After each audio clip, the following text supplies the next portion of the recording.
everyone, it's me, June. We decided to visit the sleeping lion before coming today because all the animals wanted to play with the sleeping lion. But the lion decided to sleep off while we were telling the stories. But all the animals here are ready to listen to our stories, aren't you? Thank you for coming. Now we are going to start listening to our guest reader today. And we all know her. She is beautiful Chibumam. Hello, Chibumam. We're going to come on board now. Hi, Chibumam. How are you? How are you, Chibumam? Good. Good. We can hear you. Okay. Okay. So the book I'm reading today is called The Prince and the Pauper. Okay. What's the title again? Sorry. The Prince and the Pauper. The Prince and the Pauper. Okay, good. Thank you. For many years, England had a wise and good king. The people were happy under his rule, but by and by the good king fell ill. Soon the greedy captain of the guard, Captain Pete, saw his chance to rob and terrorize the people. Without firewood to heat their simple homes and enough food to eat, people suffered terribly throughout the land. It seemed that no one could save the kingdom from the thieving Captain Pete until one day, "Kindling, fresh kindling," called Mickey. Beside him, Goofy shouted, "Get your snow cones here, plain and rough and twig." The two friends were hungry and cold too, but they tried to make the best of things. Mickey chased Suddenly a coach full of Captain Pete's soldiers spun around a corner, spraying snow in Mickey's and Goofy's faces. Mickey's dog, Pluto, shook the snow from his snout and took off after them. Mickey chased Pluto all the way to the castle. When one of Pete's guards caught sight of Mickey, he bowed so low that his nose almost touched the ground. "Welcome home, young prince," he said. "You fool!" growled Captain Pete. "Don't you know the prince is still up in his room?" He grabbed Mickey and was about to throw him out when the prince called down to Captain Pete, "That is no way to treat one of my subjects. Unhand the lad and send him up to me."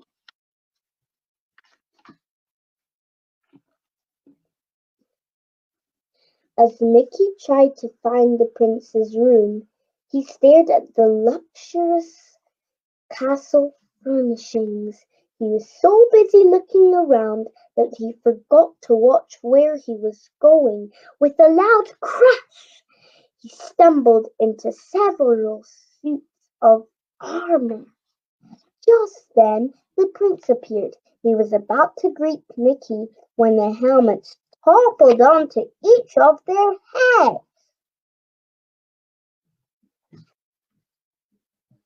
Mickey and the prince pulled off their helmets and gasped.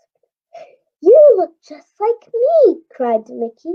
"No, no, no!" cried the prince. "You mean you look just like me, exactly like me."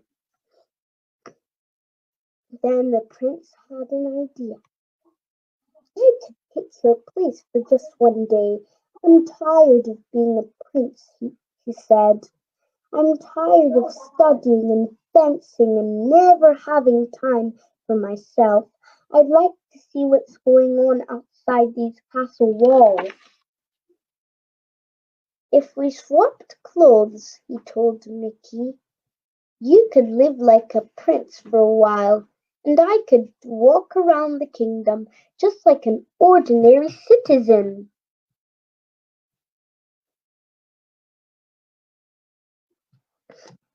But I don't know how to be a prince, said Mickey. Don't worry, said the prince, as he gave Mickey some royal clothes. To govern, you need only to say, Splendid idea. I'm glad I thought of it. And guards, seize him!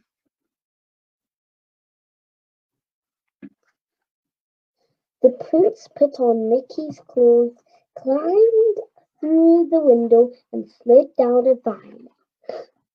Mistaking the prince for Mickey, Captain Pete grabbed him as soon as he reached the ground. Then he placed the prince in a catapult and fired him over the castle wall. And stay up! Captain Pete shouted.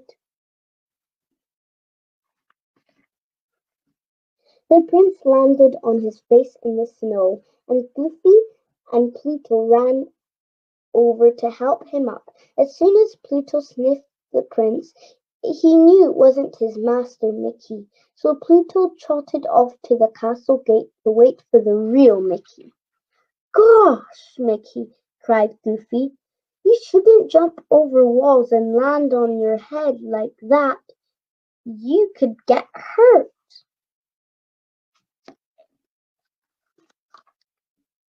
Of course the prince had no idea who Goofy was. I'm Goofy, remember? Said Mickey's friend. So I see, my good man, the prince mumbled. But I really must be going. Ta-ta! Now Goofy was really confused. Mickey had certainly never talked this way before. Once the prince managed to get away from Goofy, he began to enjoy his new surroundings. What a nice little place, he said to himself. I really must try to come here more often. The prince was enjoying his walk when he spotted a little dog. Because he'd never had a pet before, he thought it would be fun to play with the little fellow, but the little dog had bigger friends who thought chasing the prince was even more fun. Back at the castle, Mickey was quickly becoming bored with the life of a prince. He didn't like spending his day taking all those lessons, not when he could be eating instead.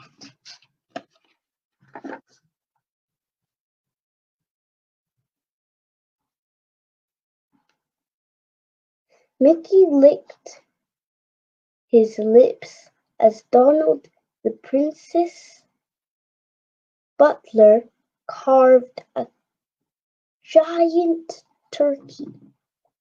Mickey was about to help himself, but Donald pushed him away. Thank you, Bunma. Thank you for the lovely story. Do you have any question for the kids? So what was... Let's find out if this animal will know the answer. Who was chasing the prince? Who was chasing the prince? You guys tell me.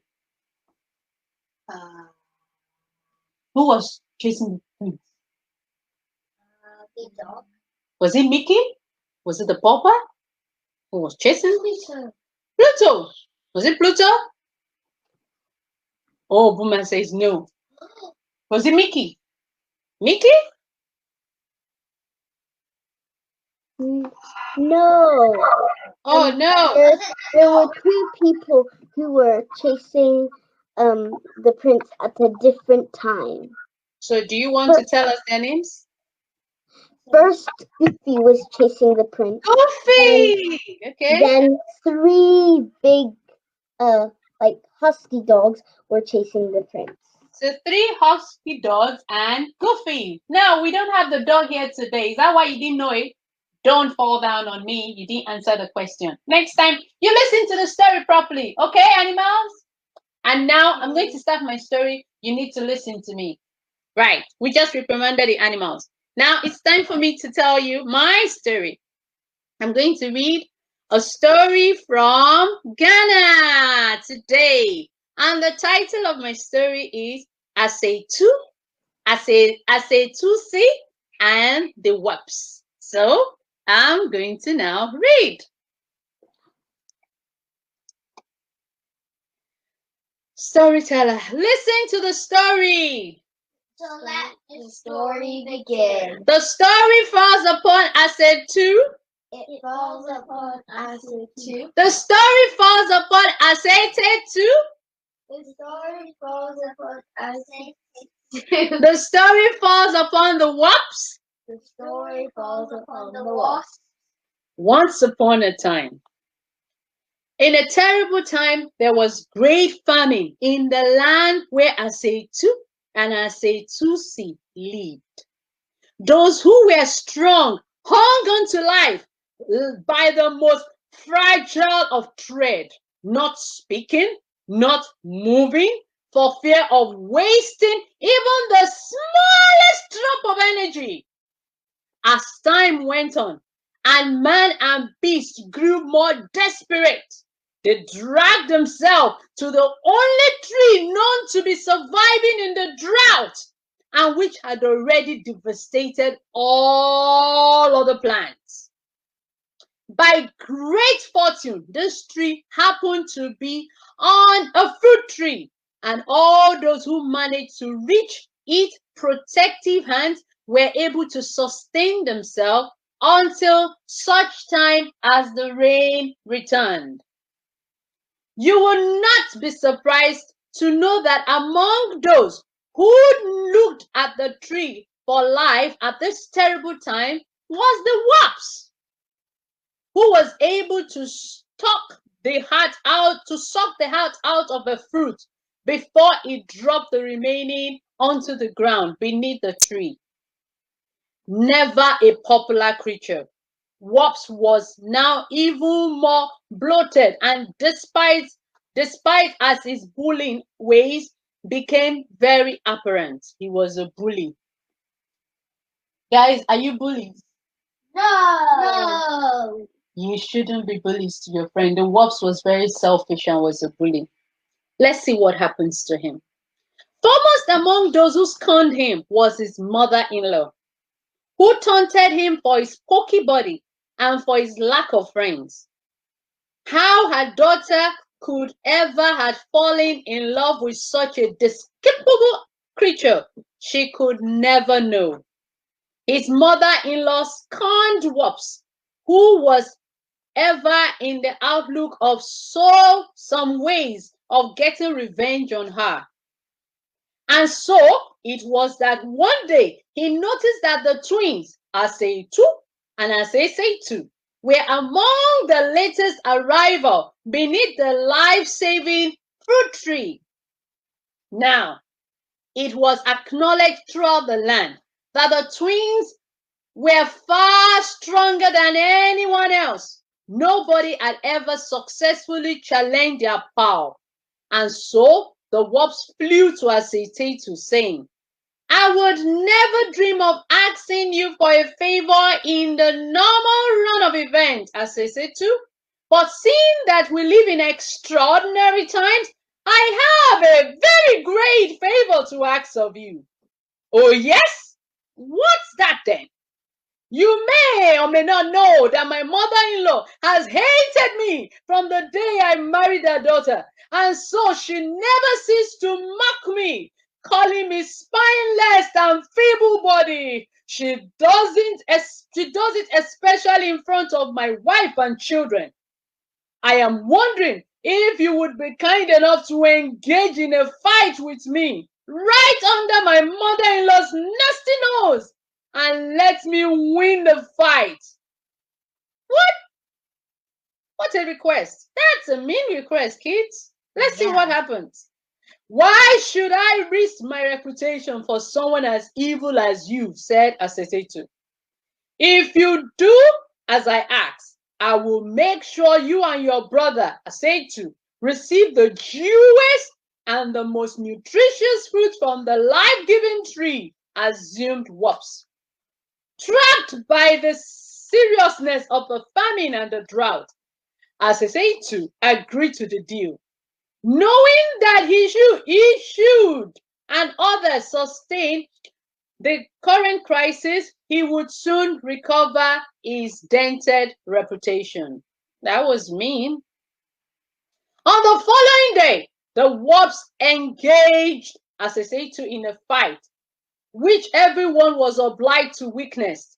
And as they were all gathered in one place, a short way into the fight, Atsutse relaxed his muzzle so that the Wasps appeared to overpower him, and was able to make a great show of roping him up and gathering him to the river, shouting triumphantly. Look at the Wasps. Can you see the Wasps?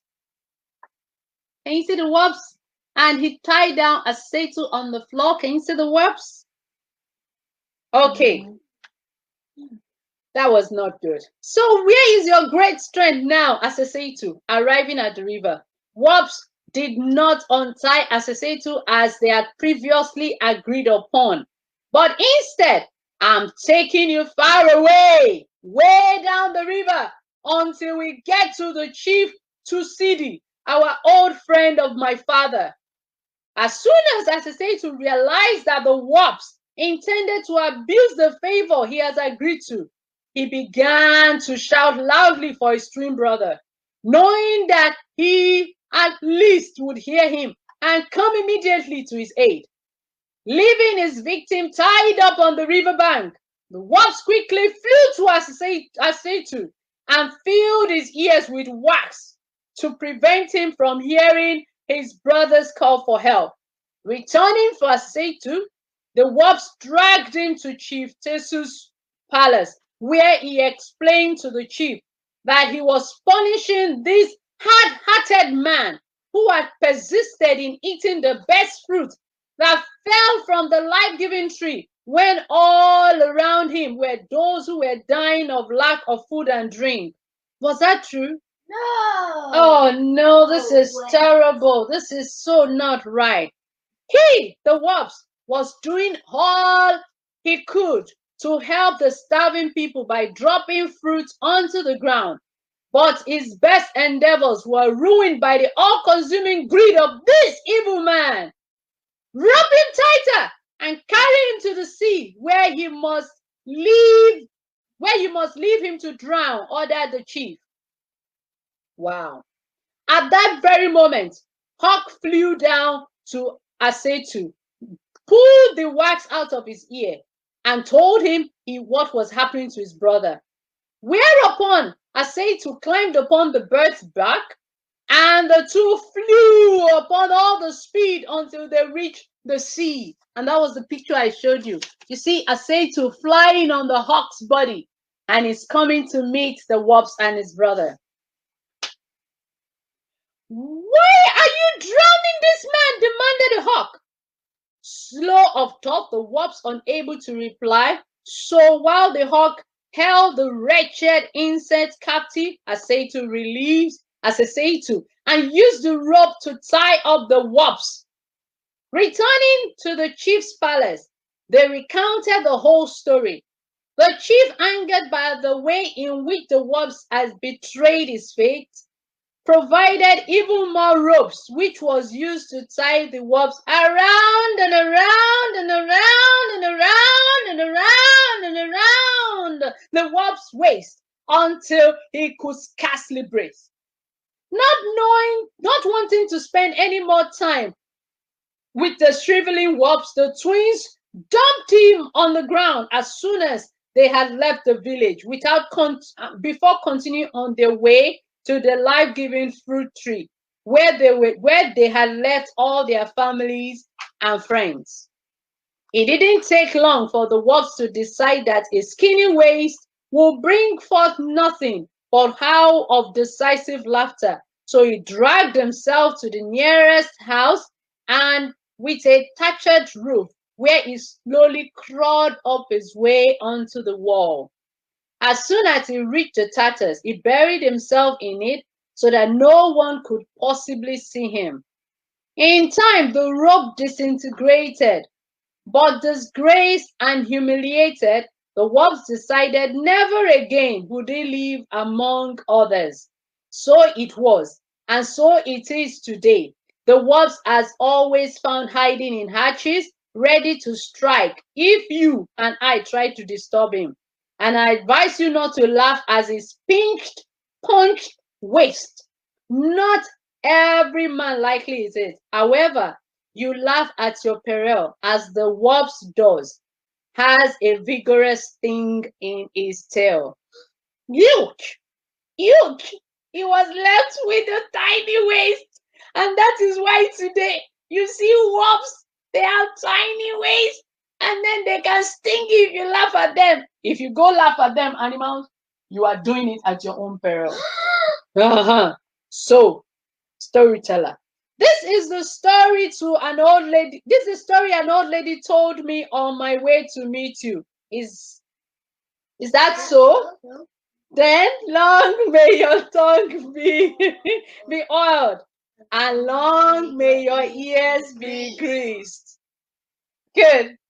Well done, guys. And that was the story of Atsutse and the Wasps. Guys, did you enjoy the story? Yeah. I did enjoy the story. Chibuman, tell me one lesson you learned from the story today. I learned that I forgot. Oh dear. Any other person can tell me the story, the lesson they learned? I learned that we should not be a bully. We should be nice. We shouldn't lie. We shouldn't lie. We shouldn't be selfish.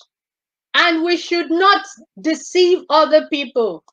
The wasp was selfish. He was eating everything by himself. And he hated the person that told him the truth, his mother-in-law. How do you feel if somebody tells you the truth? You get upset, right? Sound like that. So, kids, don't get upset like the wasps, because if you do not actually check yourself and correct yourself, you end up hurting yourself like he did. And his waist was tight, and it became tightened, and the thread disintegrated, and it became like this. So, kids, remember, be kind, share. There are people around you that can't afford what some of you can afford. Remember to share, and remember to be truthful. Don't go back to school aiming and hurting others like the wasps wanted to. Try to be kind to those of your friends in class, and be nice like Atsutse was to his brother and the hawk. Okay? So on this note, I would want to say thank you for joining us today. And do we have a song for today? Yeah. Okay, so what is the song we have? I think I'm going to look forward to this song. And so, can you start the song? 1, 2, go.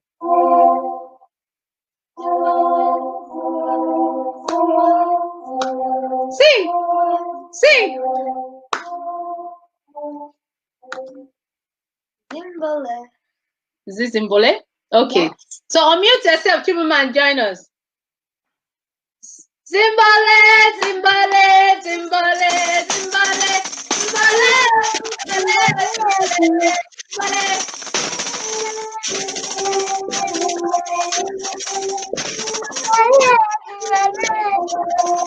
Come on, Zimbale, Zimbale, Zimbale, Zimbale,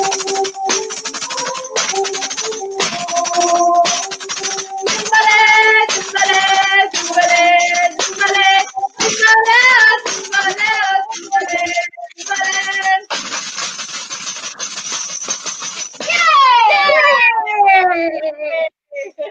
We shall see you on Thursday on Reading with John. Bye. Bye.